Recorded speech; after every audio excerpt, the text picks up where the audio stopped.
Le broker du jour avec eToro, Antoine Fraisse-Soulier, Financial Market Analyst chez eToro et David Derry.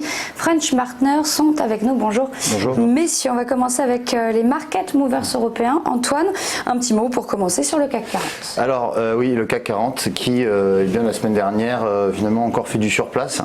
On a un CAC 40 qui est repassé au-dessus des 5000 points, mais on a eu la semaine dernière des marchés américains qui ont une nouvelle fois drivé les indices et des prises de bénéfices sur l'ensemble des marchés américains.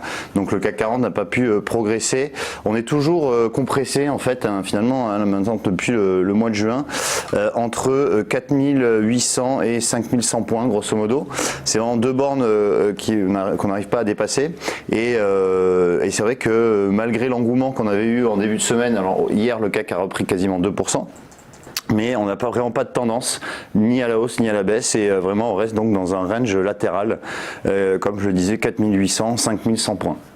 Dans l'actualité, on va s'intéresser à Sanofi. Oui, alors Sanofi, donc, qui est une des plus grosses sociétés françaises, numéro 1 du secteur de la santé, numéro 2 en Europe, qui est dans la course aussi pour la découverte d'un vaccin contre le Covid-19.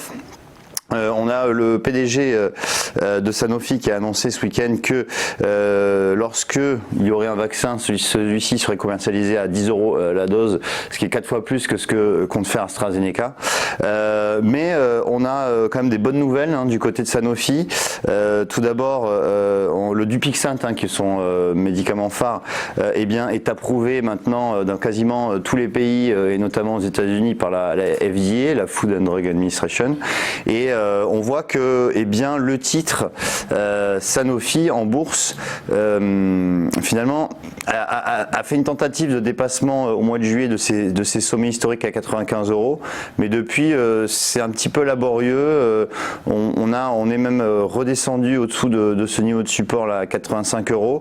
On est repassé dessus hier, donc on a quand même une tendance qui est toujours qui est latérale aussi sur Sanofi. Et puis on termine avec Nestlé.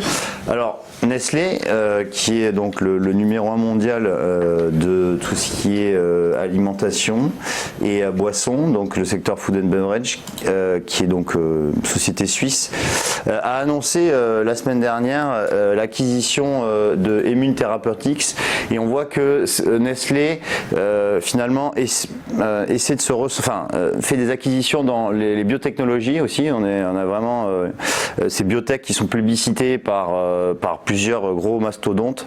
Aimmune Therapeutics qui traite contre l'allergie à l'arachide pour les enfants.